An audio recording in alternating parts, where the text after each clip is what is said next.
Bom, aqui estávamos quando a gente estava falando sobre as coisas que não devemos fazer. Eu vou dar uma olhadinha no histórico do dia anterior para saber se existe algum momento em que caberia usar a questão da análise de Fibonacci. Porque no mais, fora usar a análise do Fibonacci aqui nesse caso, que é uma compra e uma venda na regressão de mercado, que eu vou explicar aqui o que é isso, no mais é comprar a tendência. Aí eu olho agora com essas informações, eu começo a reinterpretar o que aconteceu no gráfico. Olha, em raros momentos, por exemplo, como aqui, havia uma oportunidade de entrada. Uma entrada vendedora. Aqui, talvez uma entrada vendedora. Mas ainda assim, olha só, tanto que os gráficos não vão me dando muita oportunidade, elas estão muito lateralizadas. Muito lateralizadas. Certo? Deixa eu ver aqui um dado momento em que ela teve uma certa agressividade. Tem lugar aqui que ela até se encontra. Elas andam coladas.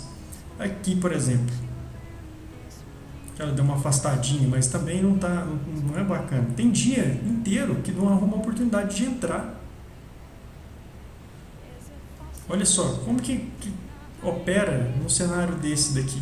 Vamos ver se no gráfico de 5 minutos, ao invés de se ele dá uma visão um pouco mais crítica que a gente pode usar Fibonacci. Talvez aqui. Veja, aqui eu tinha uma tendência compradora, né? Que apesar de ter começado acima da linha móvel, aliás, abaixo da linha móvel, o fato é que ele mudou de tendência aqui. Aliás, vou fazer melhor, vou usar o Fibonacci. Não, vou usar na crescente mesmo, na crescente é mais fácil. Veja bem, quando eu estivesse aqui nesse momento, aqui, ok? Que eu verifiquei, vou colocar minhas linhas aqui, que minhas linhas desapareceram, vou colocar novas linhas aqui. Isso aqui é bem rápido e bem bacana, hein? Prometo. Não vou ocupar muito do seu tempo. O que eu estava dizendo? Olha só. Olha o quanto o gráfico estava movimentando mais aqui. Olha, estava com 693 pontos. Certo? Muito, é bem legal. É quase 1% de movimentação. Perto daqueles 200 e pouco que a gente tinha visto lá, é excelente, né? Ok. O que acontece? Fibonacci fala o seguinte.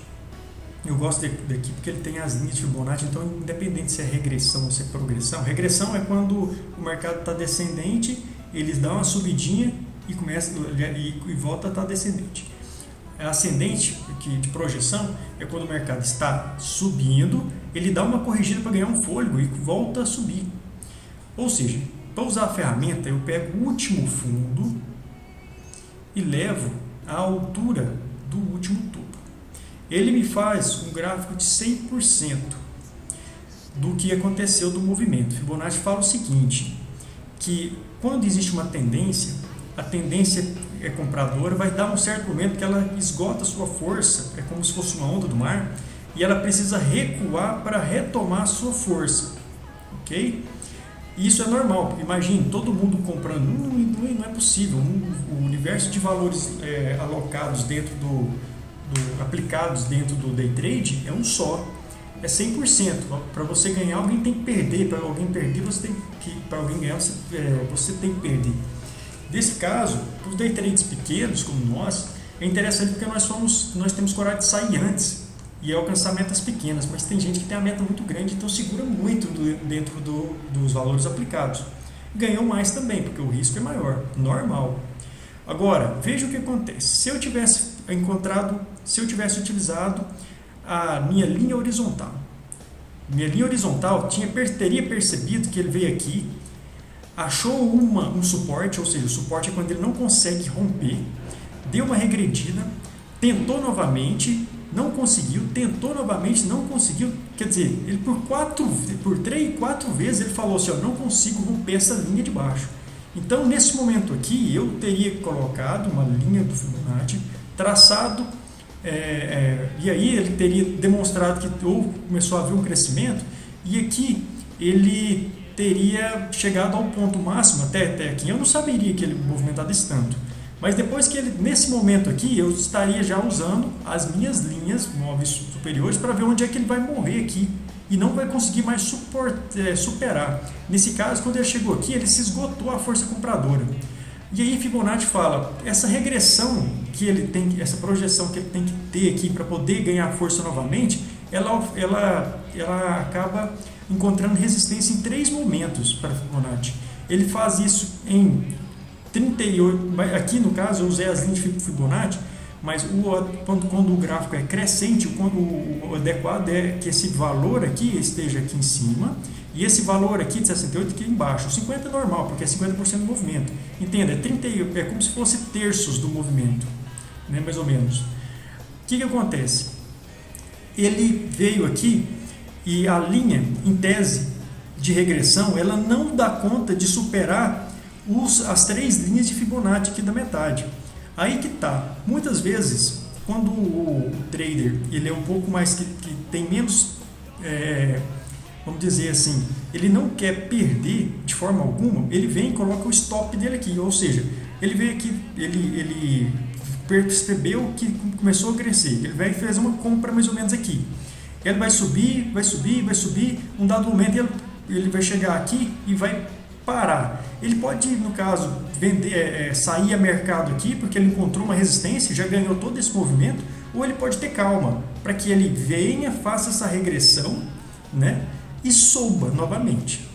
O fato é que com essa linha aqui sempre me permite fazer essa análise. Se ele chegar aqui, bateu aqui uma vez, bateu 2 e não zera, sai, porque ele não vai dar conta de superar essa resistência. Mas se eventualmente a gente não quiser sair e quiser deixar o mercado funcionar, ele vai regredir novamente e vai vir tentar encontrar uma dessas linhas. Ou ele pode parar aqui ou pode parar aqui. Se ele parar, se ele superar os 50%, é que ele perdeu tendência. Ou seja, a tendência que era compradora, se ele, na hora que ele corrigir, ele vir e superar os 50%, é porque ele começou uma tendência vendedora.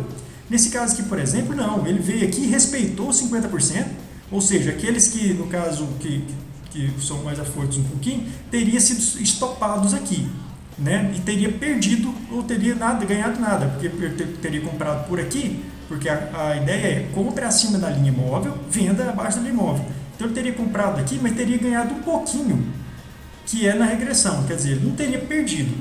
Mas quem tem um pouco mais de paciência teria colocado stop aqui nos 50%, sabendo que faz o Fibonacci fala. E aí ele veio aqui, não conseguiu superar os 50%, não estopou e veio e corrigiu e veio aqui até mais ou menos aqui. Aqui ele começou a lateralizar, mas a regra é que ele viria aqui, ganhasse força e viria fazer uma onda 3 do tamanho da onda 1. Essa é a regra. Aqui ele não seguiu a regra. A regra é que ele faça uma onda 1, corrija na onda 2 e a onda 3 seja do mesmo tamanho da onda 1. Ou seja, o alvo seria mais ou menos aqui. Então, se eu compro mais ou menos aqui e faço uma venda de fato aqui, ou seja, eu ganhei 458 pontos. É meta cumprida do dia, com 2 contratos. Essa é a graça de Fibonacci, essa é o cálculo, é saber usar isso daqui para saber onde estopar e saber que se ele de fato romper essa linha de baixo, que é a terceira, no caso, você já não tem chance de ficar mais na jogada, saia. Começou a sair, passou de 50% e já vai aqui, sai. Mas eu trabalho com o stop aqui, que eu suporto perder um pouquinho mais para ganhar. Mas, por exemplo, o ideal é que trabalhando desse cenário aqui, o dedinho fica o tempo inteiro no zerar, porque ele bateu aqui na linha e a gente vai trabalhando com a linha. Agora, se ele já está no lucro, por exemplo, você traz sua ordem de stop, que já estava aqui embaixo, para dentro do lucro e deixa indo, vai gerenciando, como a gente já conversou há algum tempo, como eu já te mostrei, gerenciando. Começou a ganhar, isso não sai, não. Leva seu stop para a linha do seu ganho e deixa o mercado tentar subir. Se descer, você já está ganhando porque vai te stopar dentro do seu lucro. Certo? Isso aqui foi só um videozinho para passar, só para bem rapidinho. Eu quero fazer um pouco mais caprichado, mas a ideia que eu quero ficar bem clara é como que eu faço para fazer meus stops. E vou mostrar isso na prática no próximo vídeo, se acontecer.